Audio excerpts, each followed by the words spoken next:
Good morning, and welcome to our English Reader Theater Club. And we're actually doing a little bit of a different format. That is new that we tried Friday. However, I've asked Cicely if she would start off with a story for us that she'd like to share. Cicely, it's all yours. Thank you. This was sort of last minute, and I'm glad for the opportunity. Thank you, Tracy, and for everybody who's here, Nigel and Grace, I'm glad you're here as well, and for anybody else who's watching. But I went, I think it was about 2 years ago, I went to Georgia, and Georgia, where Martin Luther King was, he was very prominent in Georgia, and there were churches. So I went to the sites where he went, the church that he was at, and they have different landmarks in regards to honoring the life of Dr. Martin Luther King. So I went to one of the, they have a street where he grew up and the house where he grew up. And I saw a book about one of the people from years ago. Her name was Phillis Whitney. And she's an African-American poet. And so I decided to pick up that book, and now I know why, because it was to read to you today. so lovely. So Phillis, yes. African-American poet.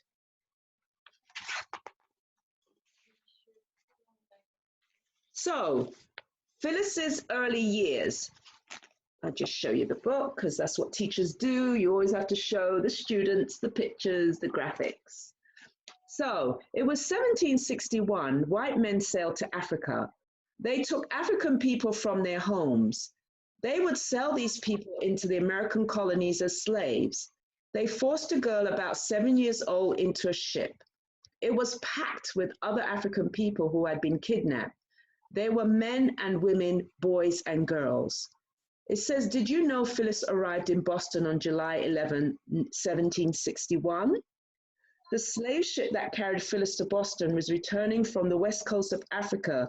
This map of Africa was drawn in 1771.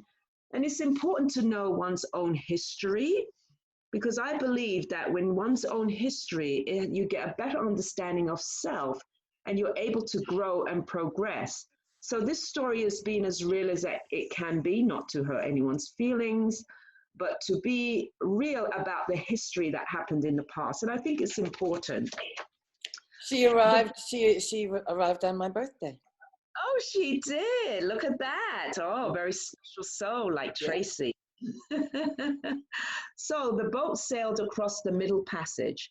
This was a route used by slave ships to travel from Africa to America. The conditions on the ships were terrible.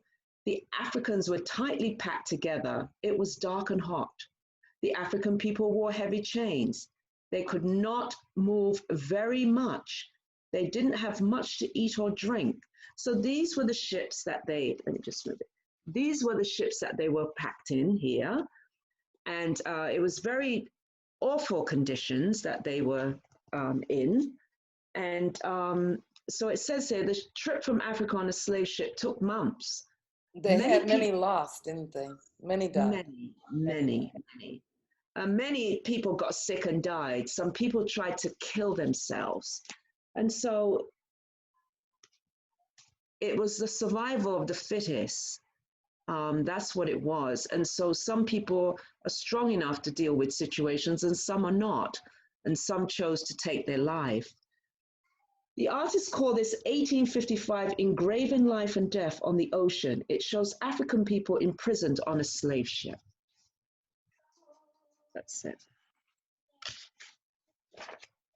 Oh, thank you for that, Nigel, to know more about Phillis Whitney.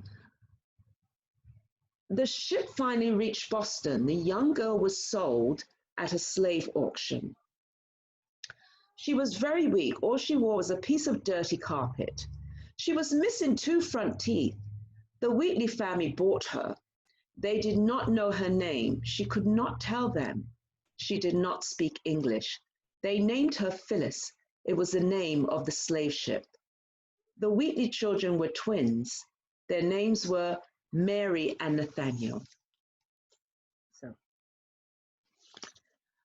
To be sold by William Yokomanza. So this is just a graphic and a whole thing here. I'm not going to read all that. But the Charleston Gazette in South Carolina ran this ad for a slave sale in 1744. So this is what they did back then. You're probably going to hear my train going by. So enjoy the sound of the train, right, Tracy? We like sounds of trains. So Phillis was, here it goes, let it go by. I like to just stop and send good wishes to everybody on the train. There's not many on the train now. It's only the driver and the conductor these days. But they also need our good wishes, right? Yeah. So where's it going? Are you on Long Island? No, I'm not on Long Island. I'm in New York, upstate a little further, in Dutchess County. Thank you. So Phillis was too sick to work hard in the house, but she was very smart.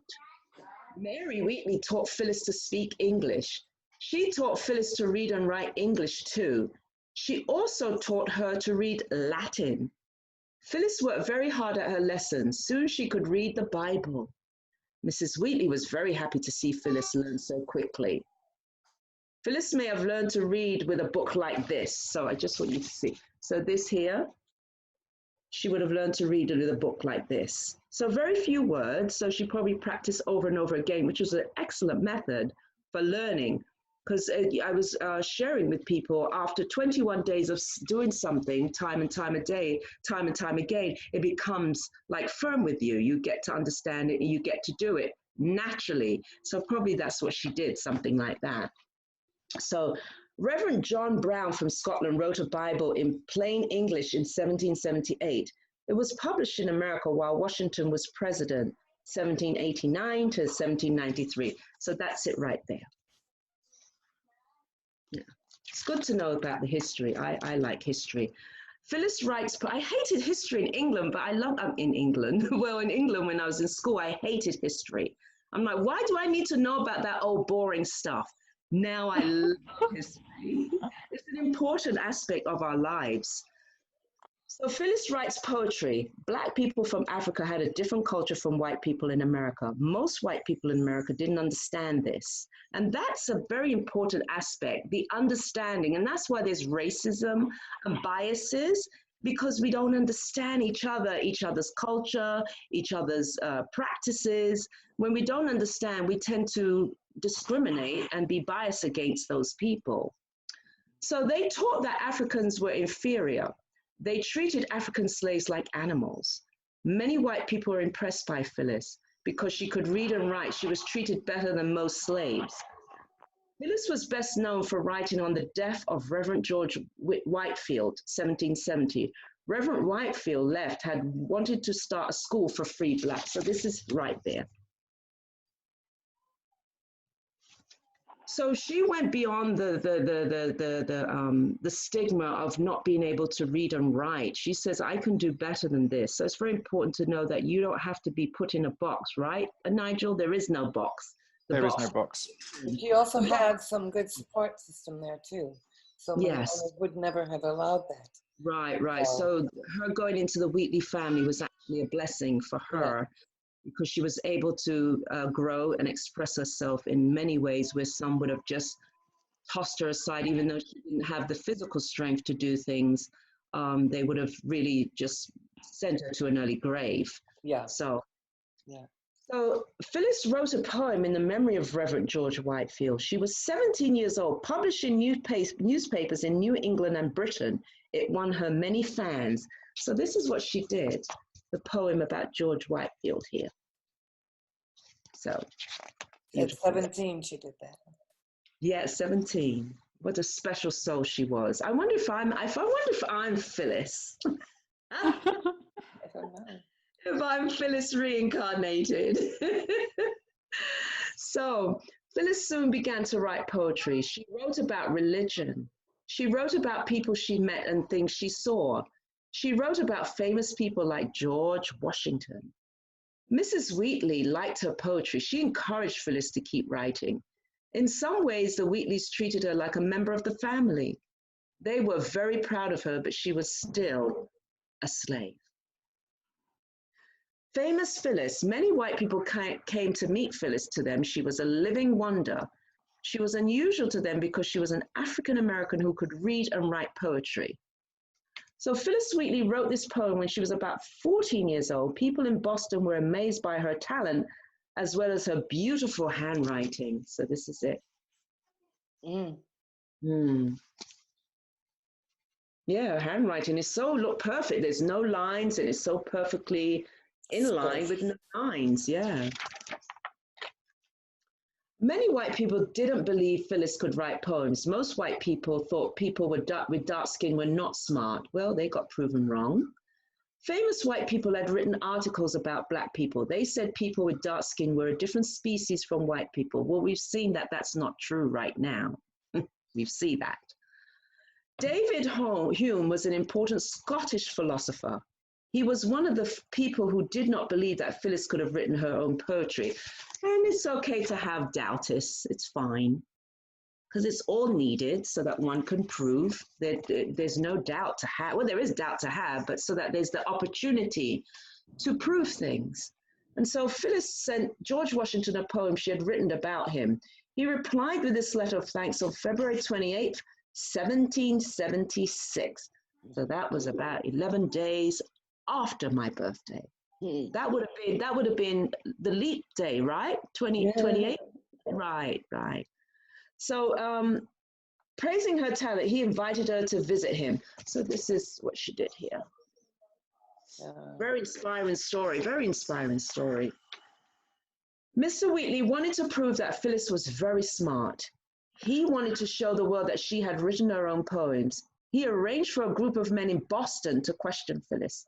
They included the governor of Massachusetts, John Hancock, and church leaders. They decided that her intelligence was real. Nearly all of the men who tested Phillis to see if she was really smart owned slaves. One of the men was John Hancock left. So there's John Hancock. I kind of find this funny in a way that who are they to say whether or not, I mean, it's pretty obvious that this is her work and what she's doing. How can they doubt something that's in front of their faces? You know, I just find it funny. Oh, they decided that she really. They decided, right? They took that on, that they but decided. You know, it still is the same thing. Everybody has to prove themselves. Has to. Yeah, and we're seeing that. Doesn't change a lot, doesn't matter, doesn't. But you see how history sort of comes into the present and in the future, because that's actually happening right now. Everybody's trying to prove that they're right. Everyone's trying to prove that they have the best solution, that they understand what's happening, but nobody really does. No. Nobody.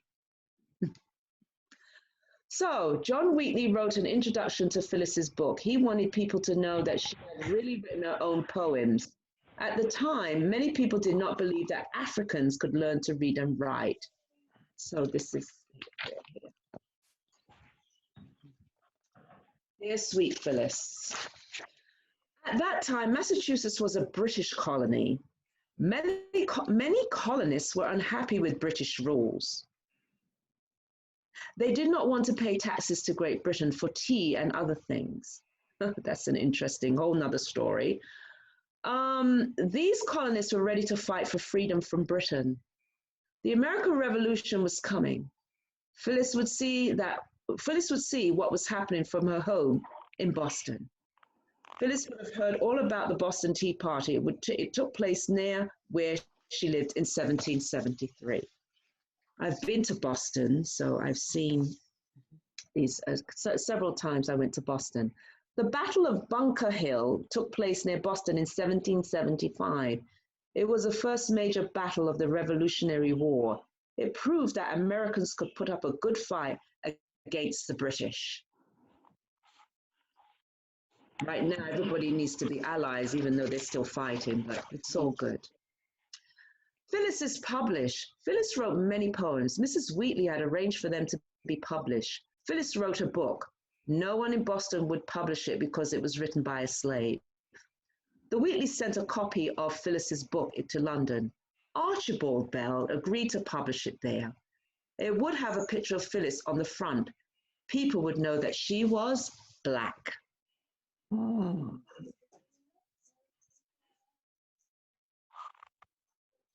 I do want to pause there for a second. England was very progressive when it regards, I mean, everybody had their hand in all of this, what happened. But England, I believe, realized what they'd done and they tried to correct a lot of the wrong. And so these are some of the things that they did do in regards to publishing Phillis Wheatley and many other things. So one must see what they are doing and to be able to go and correct what they've done. And that's important because things are going to happen, but we have an opportunity to change. Mm-hmm. Did were not something that should have been done in the first place. So give everybody an opportunity. So it says, did you know it is believed that that the slave Scipio Moorhead drew the portrait of Phillis for her book? Okay, so the slave, that's good. The slave drew the picture for her portrait. Phillis Wheatley's portrait appeared on the cover of her book. Published in 1773, it was the first book of poetry written by an African American. Phillis's book was being published in London. She and Mr. Wheatley sailed there. The sea air was good for her asthma. Phillis met many celebrities in London. Even King George wanted to meet her. When Phillis and Mr. Wheatley returned to Boston, the Wheatleys freed her. She was no longer a slave. And now I know why this book came to me. It was because I was given the opportunity to be a part of this. I think it was African American History Month, and I played Phillis Wheatley. I had the part of Phillis Wheatley. Like, talking about the new format, I played the part of Phillis Wheatley. So when I saw this book, I wanted to read more about her, and it was just it just came to me when I picked this book up. Maybe you'll do a readers theater for us about. Yeah. I'm looking forward to it. Yeah, I like your readers theater. It's very interactive and Yeah. We'll start that up in a minute. Exactly. Women's Poets in America. Anne Bradstreet was the first American woman poet to be published.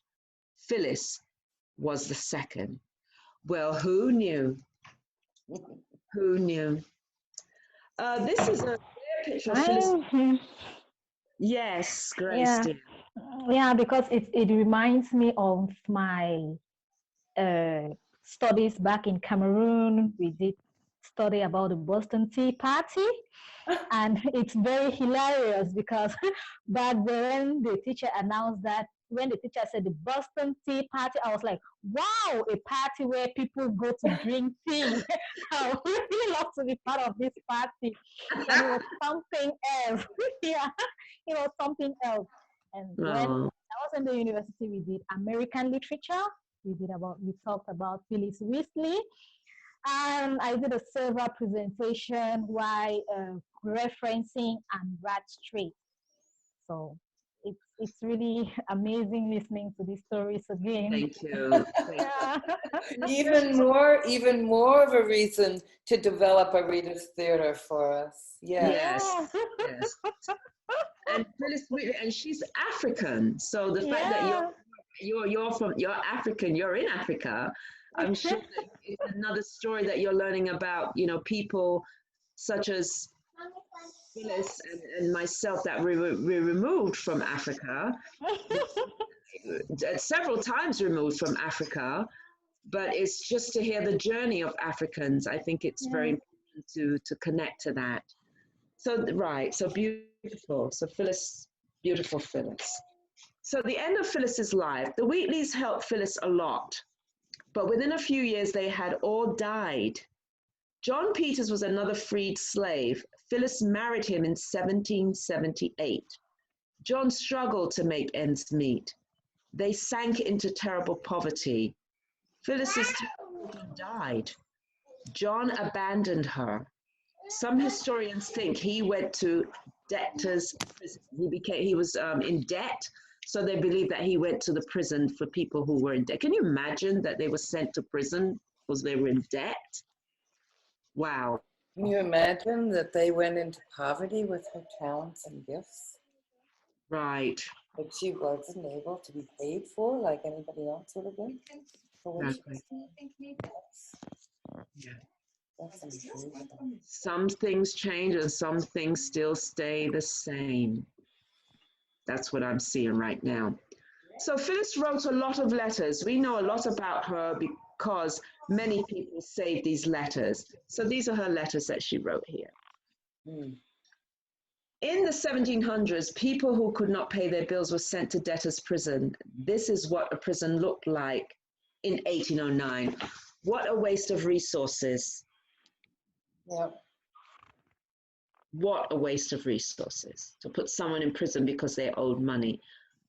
There is such a thing as Well, trying. and how are they supposed to be able to pay that, right? How do you pay money when you're in prison? Exactly. Yeah, yeah, I know.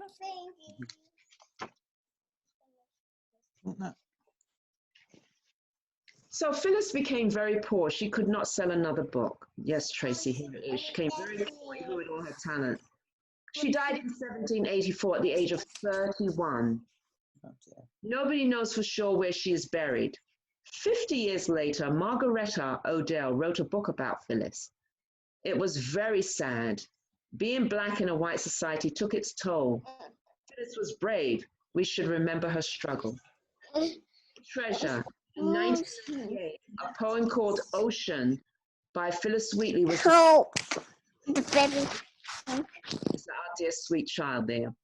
In 1998, a poem called Ocean by Phillis Whitney was discovered in an attic. It sold for almost $70,000.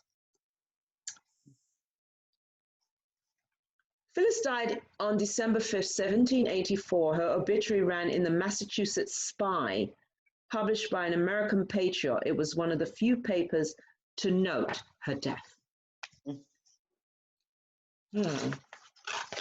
So this just shows her timeline. The timeline, 1761, Phillis Wheatley arrives in Boston from West Africa. She is sold as a slave to the Wheatley family.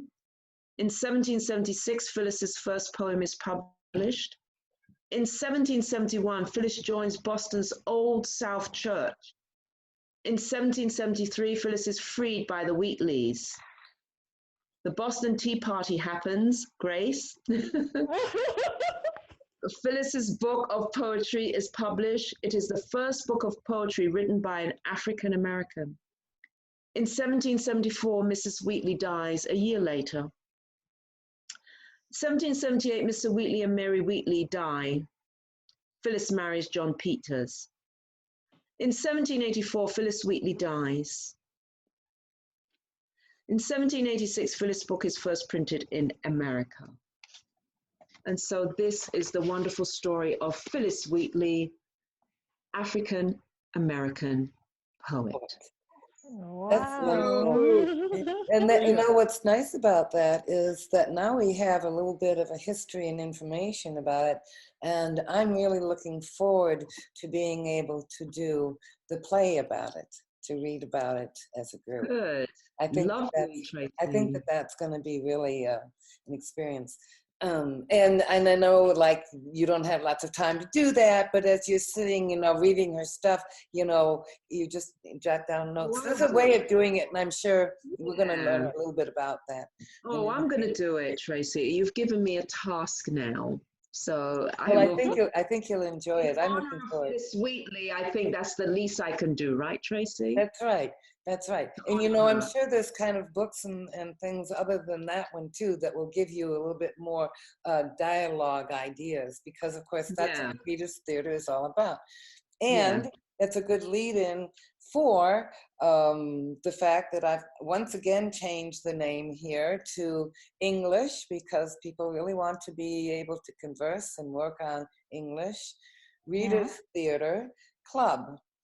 And that's really exciting for me. I've spent the weekend finding many, many readers' theaters of all different types, everything from the Very Hungry Caterpillar Readers Theater up to Mark Twain and Tom Sawyer Readers Theater. So we're going to be able to do a whole gambit of stuff.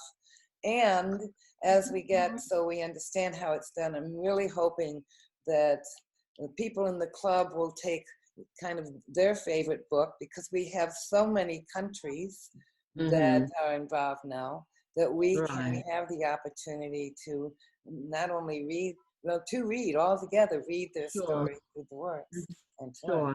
So that's kind of the format that we're going to be going through now. And since last week or a week and a half ago, I read Rudyard Kipling's The Elephant Child. Right, I'm looking at that now. It's interesting that I actually found Rita's Theater of the Elephant Child. Wow. So I thought that we would do that. Okay. Now, we have some people who have never done Rita's Theater before, so let me share my screen with you and talk a little bit about what Rita's Theater is. Okay. And I'm going to minimize my screen here somewhere. So, a Rita's Theater is really taking a story and breaking it down into, first off, the characters of the story, and then having some narration of where you are in events, but basically the characters interact and speak back and forth.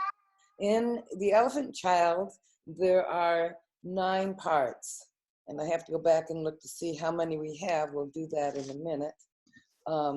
We might have to take more than one part. The other thing I did, since people really were interested in the English and discussing those pieces too, was I went through and I just highlighted a few words that we might want to just look at, make sure we understand before we start the reading. Is that okay with everybody? Yeah, that works. Yeah. Yes. Okay. So one of the first things I did was I took this.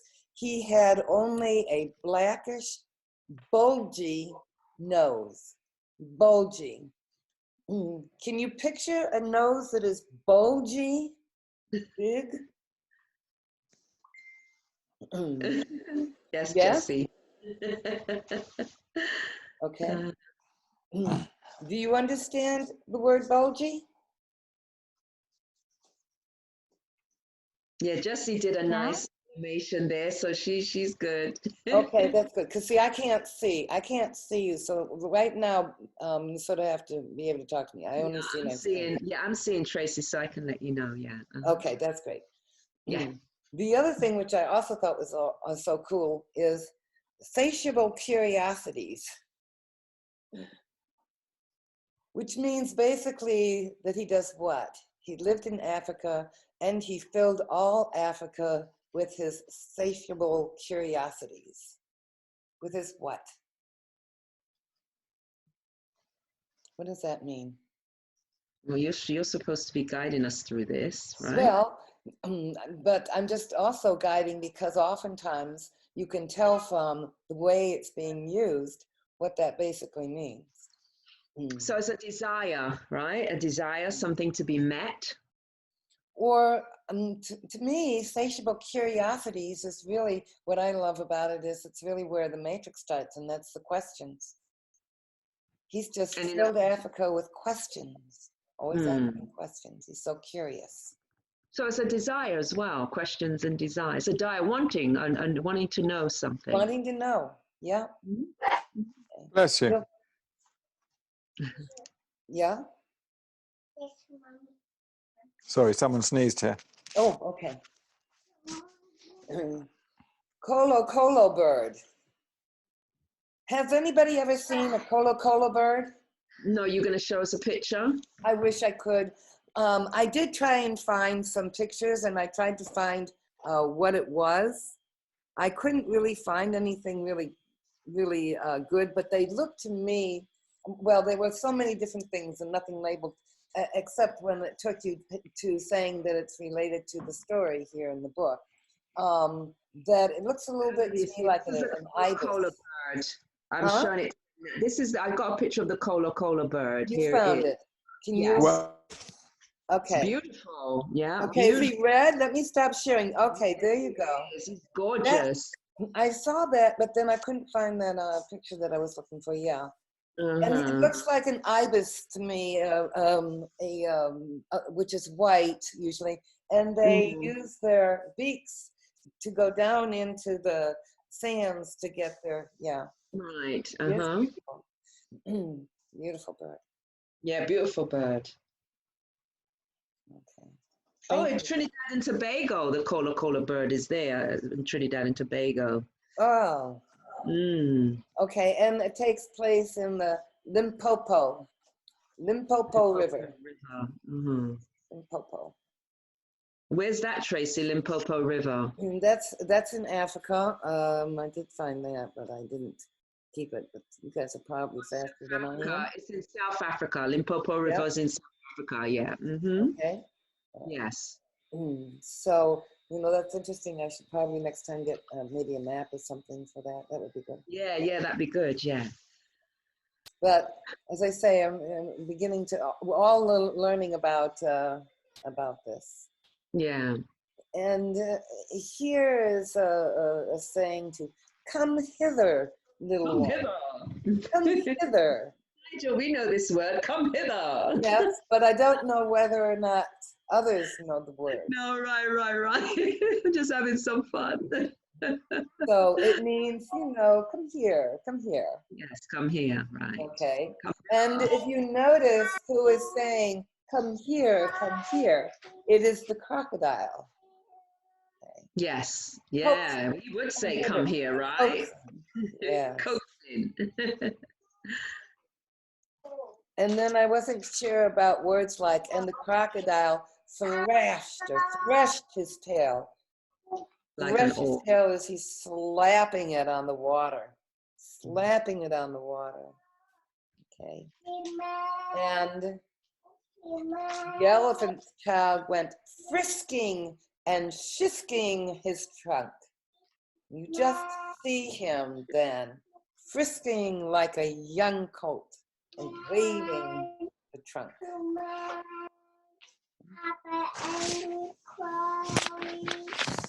And then I chose, I can pluck it from the ground, speaking of grass. I can pluck it from the ground, which means to pick it. And I can make a new cool, squishy mud cap. Squishy. Then, I love those words that sort of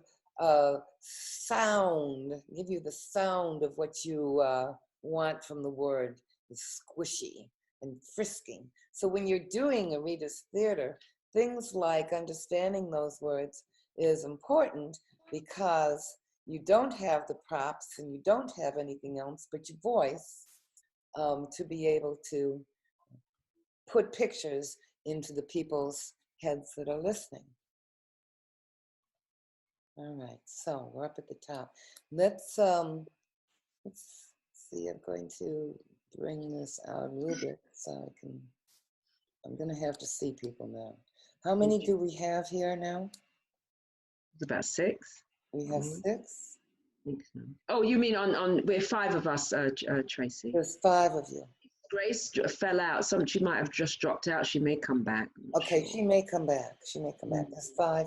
There's 5 and there's 6. All right, so let's start by just taking the maybe the interactive name parts, and that would certainly be Elephant Child. Who wants to read Elephant Child? And then let's see. Me, elephant. Yeah, okay, you want to do, I hate to just assign them, so okay. All right, so Nigel, if you're going to do Elephant's Child, Cicely, will you be the crocodile? Want to be the crocodile? I was thinking about the koala bird, the ostrich. Well, okay, you want to be, but there's a little bit more interaction between The crocodile. Okay, I'll be a crocodile. Sure. Okay. Let's see. Okay, see. then, and the others are very short parts too. So I need to have, is this who, Mary there? I can't. Maria Sheila and there's Jessie. Okay, so I need one to be Colo bird. Oh, here's Cicely, Grace. you can see better than I can. Yeah, Grace is back, Tracy. Okay, so Uh-huh. Jessie, how about Yes, Colo bird? yes. Okay, and Grace, Yes. how about giraffe? Mm-hmm. Okay, Yeah. we're gonna take more than one. Who else do we have on there? We have Maria Sheila. Mary Sheila. How about ostrich? Maria Sheila, you with us? Because your mic is off and we don't see your image. We just want to make sure you're with us. Even if you just open your mic. Okay. Yes, I am there. Okay, great. Okay, so great. Thank you. Okay, ostrich, and I can be brother one, and that still leaves us 3 parts. So I would ask that Grace, will you also be narrator 1? Yeah. What am I? Okay, Okay. What am I, please? you are the elephant child. Okay, where it says elephant. Yes, and you're gonna have to remember who you are because I won't remember. Yes, I've even I'm just forgotten who I am already. So I'm just a crocodile. So there's You two will have a lot of parts. Narrator 1 has a lot. Narrator 2 has a lot. Grace, if you're narrator 1, I'll have a lot. I like reading. you be narrator 1, and then I can see I don't know because I don't see the names of the people. Mary, can you be narrator 2? So you and Grace I be am narrator Maria Sheila 1. Ostrich. Yeah, I know, but you're gonna have to read. See, because when we don't have enough people. All right, this is what we'll try. Nigel, you're gonna be crocodile. Crocodile. Cicely, you be. Jesus. I Nigel, you're elephant. Yeah, I was going to Yes. say. Cicely, you're crocodile. Yes. Grace, be narrator 1. Yeah. Mary, be narrator 2. Yes. Okay, who else do I have? Mary or I'll be the Sheila? giraffe. Yeah. Mary or Sheila? Yes. You and I are going to be uh, the other parts because those 4 have a lot. So the 2 of us are going to need to pick those up. And how about as we go down, narrator, elephant, narrator, oh, hush, see, okay. Here we have the local bird. So if you read this one, then the next one that comes into play, Okay. down, down, down, down, down, down, down, down, down.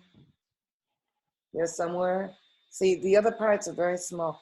Brother 1, I'll do brother 1, and then you do brother 2, and we'll just take turns with exchanging those parts because it's really these other 4 that do the majority of the reading.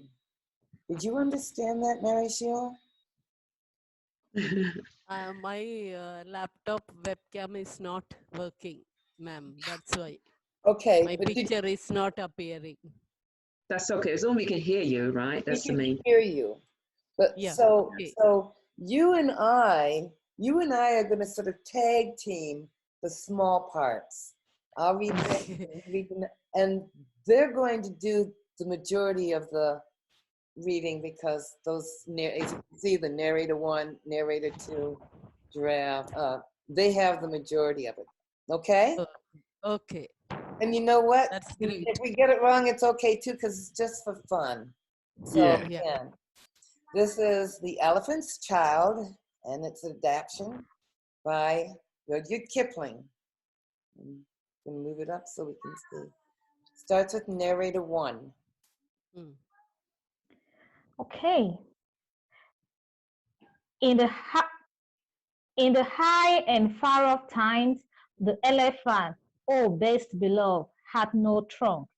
He had only a blackish bulging nose, as big as a boot, but he couldn't wriggle about from side to side. But he couldn't pick up anything with it.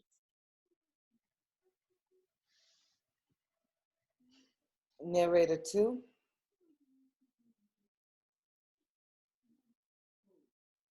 That would be Mary, yes? Here? Narrator 2 is Maria Sheila. Yeah. Me? No. Yes. Oh. No, Maria Sheila, it's your No. turn. No, what are Oh, you? no, she and I are the ones that are trading. It's Mary over here, Oh, I'm sorry. Okay. right? But we don't hear you.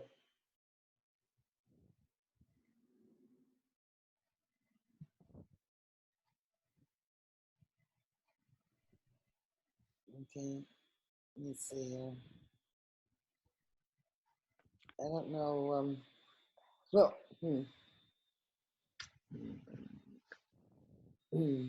all right. So, I don't know what to Please, do. narrator. Yeah, just Mary and Sheila. Do you want to read it? I can't get Mary to read. Somehow or another, we need to have names up here so I know who's who. You know. Mm-hmm. You should know their part. So Yeah. where are we now? Elephant. Narrator 2? Yeah, narrator 2. And you know what I should have done is I should have, as we were doing the parts, should have typed them up in the chat box. Oh, yeah. See, I can't do that when I have this up. Right. Do you want me to? I can do that. That would be great. Let's just Okay. take a little bit of a retake. Pause for a second. Yeah. Okay, and because I can't even see the people's names. Right. Because you've got the screen, but I can write it down. Yeah. And that would be great. So Nigel is elephant, and you are crocodile. Hold on, because I want to do it separate. Cicely, crocodile. And next one. Grace is narrator 1. See, and I say I know you 3, but I know you were saying that I don't know the others yet. Narrator 2 is Jesse. Jesse? Okay, Jesse. Okay, ma'am. Is that right? Right.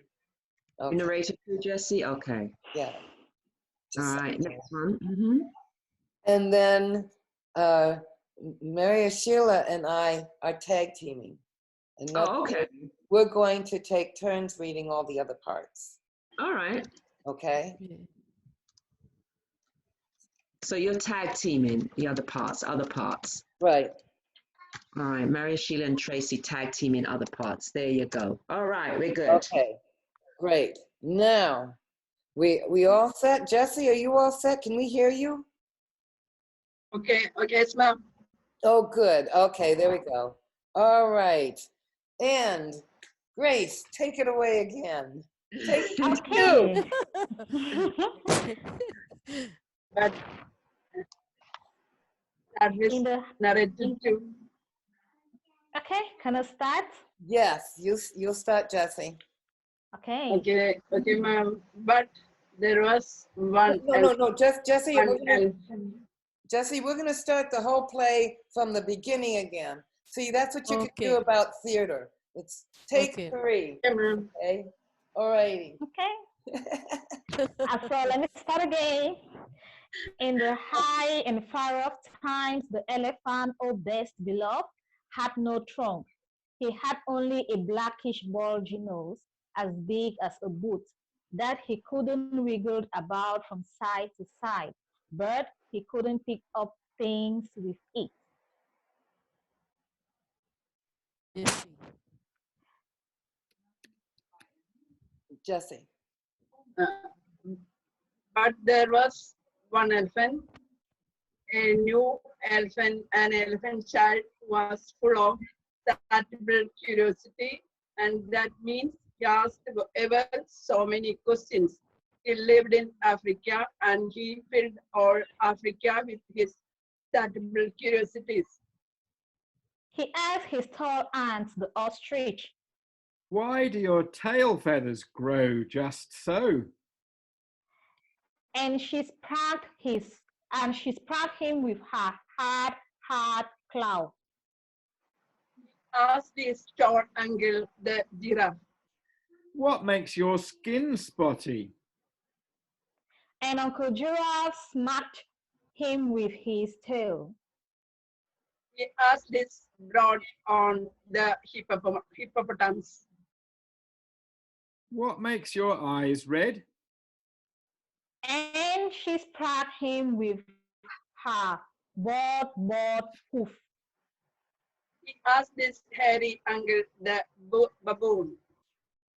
Why do melons taste just so?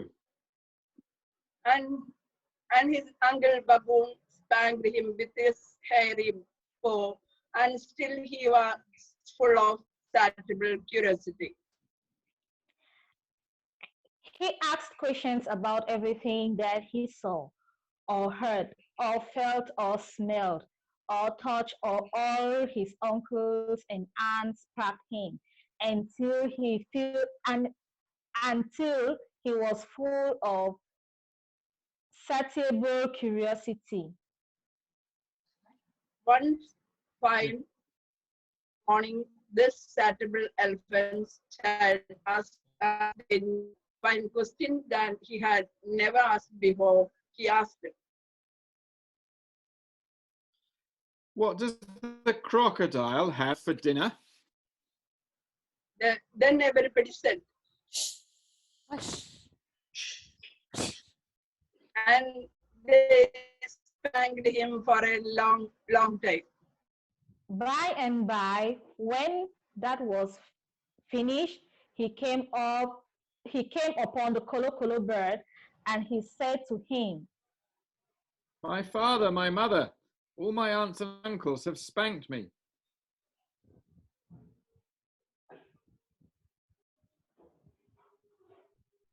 Go to the banks of the great green Limpopo River and find out. That very next morning, this insatiable elephant child took 100 pounds of bananas.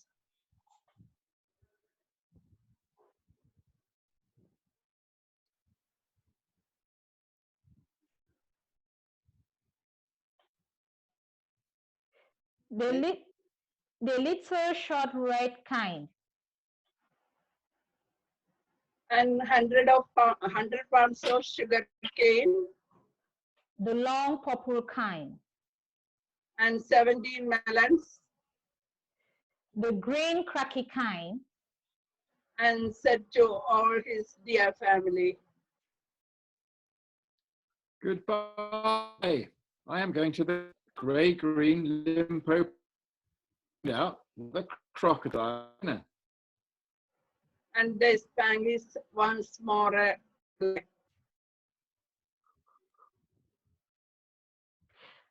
Then he went away, eating melons and throwing throwing the reeds about, until he came to what he thought was a log of wood at the very edge of the Limpopo. It was really a crocodile, and the crocodile blinked one eye. Then the crocodile wrinkled the other eye and lifted half of his tail out of the mud. And the elephant child stepped back most politely because he did not wish to be spanked again. Excuse me, but do you happen to have seen a crocodile. Come hither, little one. Why do you ask such things?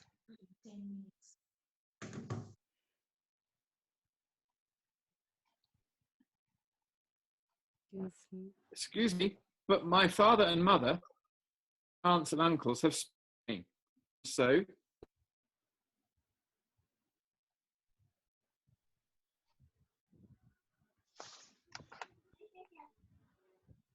Okay, it's breaking up. So, crocodile, come hither, little one, for I am the crocodile. And he wagged crocodile's tails to show it was quite true. And then the elephant child grew all breathless, and he panted and knelt down on the bank and said, you are the very person. Long days. Will you please tell me what you have for dinner? The crocodile leaned toward the elephant's child and said, Come hither, little one, and I'll whisper.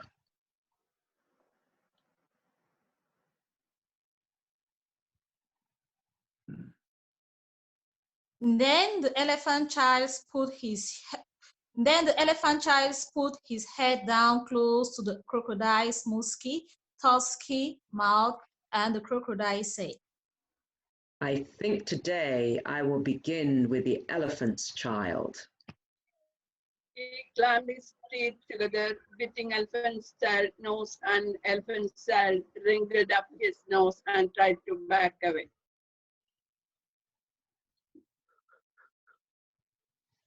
Up to that very week, day hours and minute, elephant's child's nose had been no bigger than a boot, though much more useful. Speaking through his nose, elephant child said,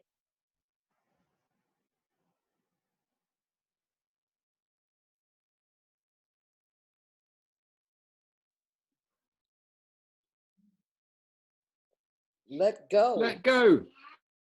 You are hurting me. Then the elephant child sat back on his little haunches and pulled and pulled and pulled, and his nose began to stretch.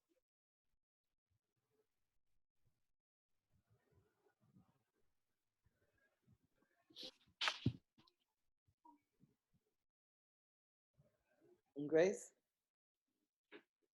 And the crocodile. She's frozen. And the crocodile floundered in the water, making it all creamy with great sweeps of his tail. And he pulled and pulled.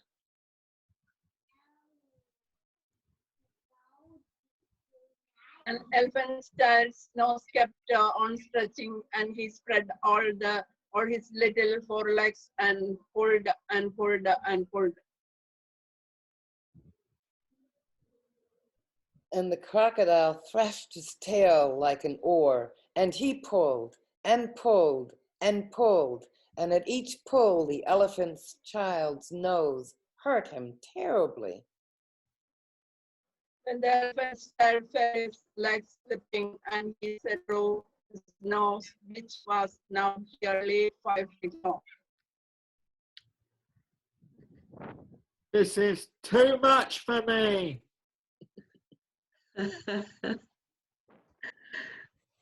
Grace? And he pulled as hard as ever he possibly could, and the crocodile let go of his nose with a plop that you could hear all up and down the Limpopo. Then the elephant child sat down most hard and sudden, and first thing he did was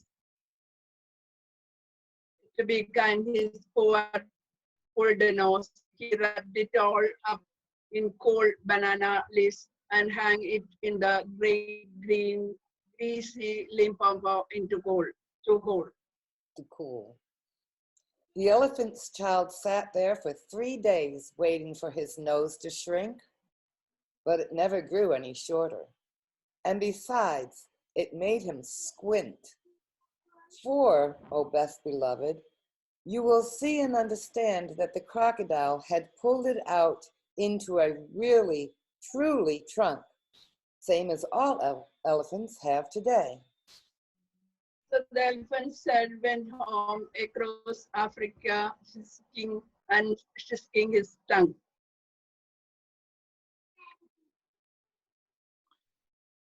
Fruit to eat, I can pull it down from a tree, waiting for it to fall, as I used to.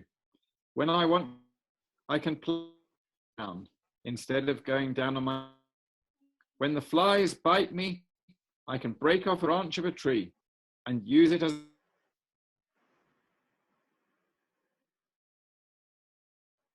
The sun is hot. One dark evening, he came back to his family. They were very glad to see him and immediately said, Come over here and be spanked for your susceptible curiosity. Pooh! I don't think you people know anything about spanking, but I do, and I'll show you.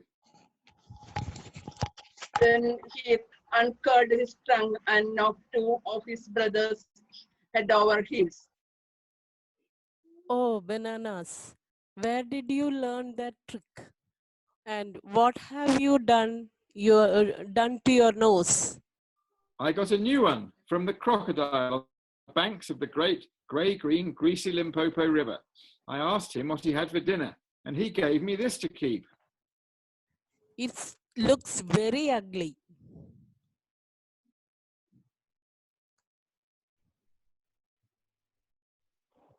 So it does.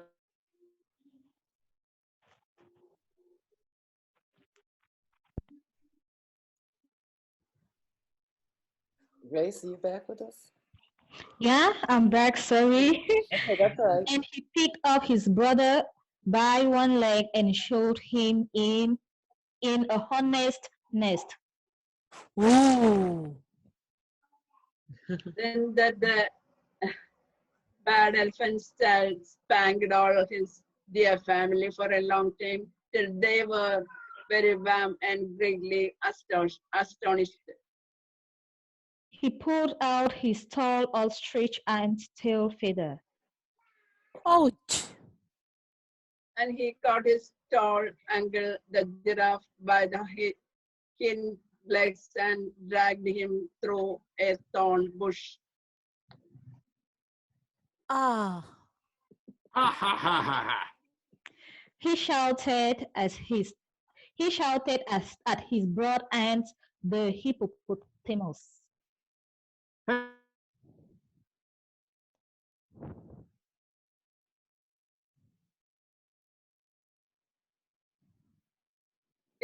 His broad aunt hippo pretended to sleep, and his blew bubbles in her ear when she was sleeping in the water after meals. But he never let anyone touch the Kolo bird. At last, things grew so exciting that his dear family went off one by one in a hurry, to the banks of the great grey-green, greasy Limpopo River to borrow new noses from the crocodile. When they came back, nobody spanked anybody and more. And ever since that day, oh, best beloved, all the elephants you will ever see, beside all those you won't have trunks, precisely like the trunk of the stable elephant child. Thank you. Yes, yes, yes. Wow. Thank you, thank you, thank Wow. Yeah. Let me Lovely. Let me come back. I have to stop sharing the screen here. There we go. Well, it needs a little fine tuning, particularly when people freeze and stuff, but that's okay. I think as you we flowed get it used very to doing nicely, it. Tracy. It Huh? flowed very nicely. You flowed nicely. You picked up where that fell, so it's fine. I think Yeah. it worked Yeah. really great. Mm-hmm. So anyhow, I do know there's some areas of pronunciation, but unfortunately we're out of our reading time, and that's okay because I think I learned a lot through the process of what do we want to do better and what can we make better. But one of the things though I noticed, and I'm just gonna pull that up, and because it changes so much the meaning when you change couldn't to could or vice versa, because he Uh, could move that bulgy nose. He could, but he couldn't do this. But what happens is that he couldn't.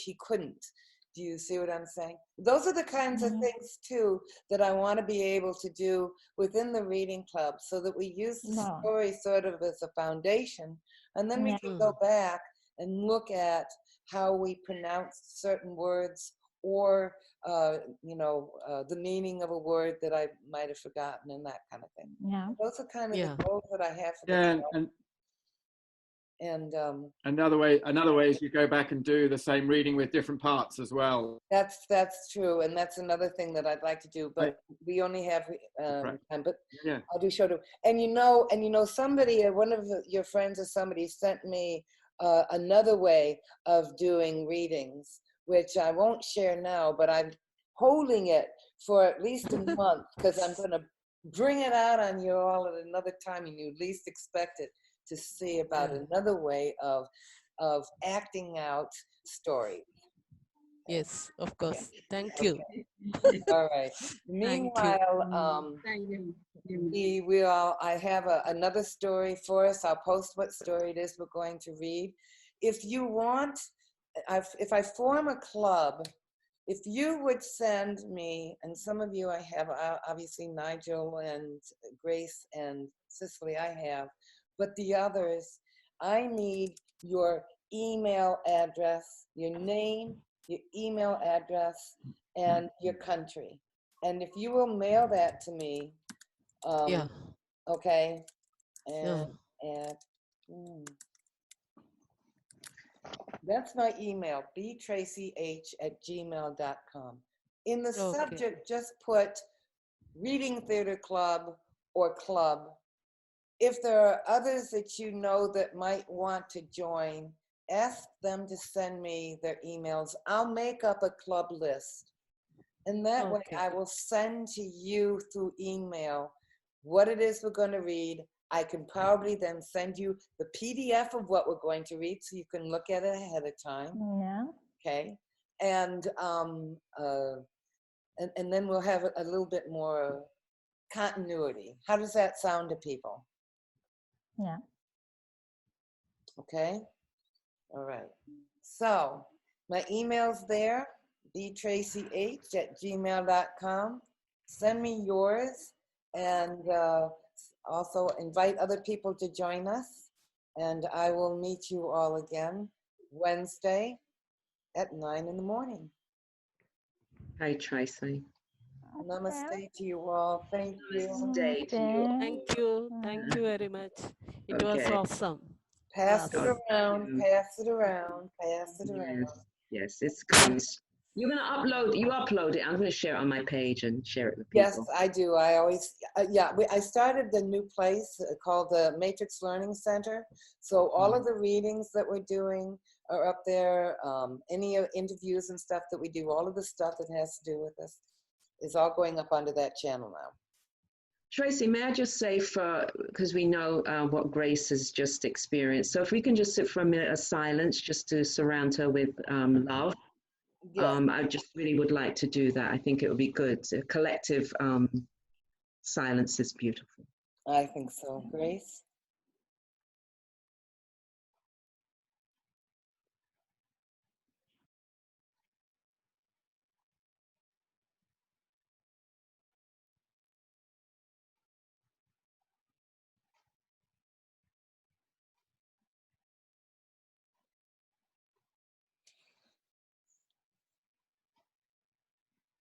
So Grace, may you always be surrounded with the love of God, love of Source, love of Allah, whatever one wants to call that beautiful Source.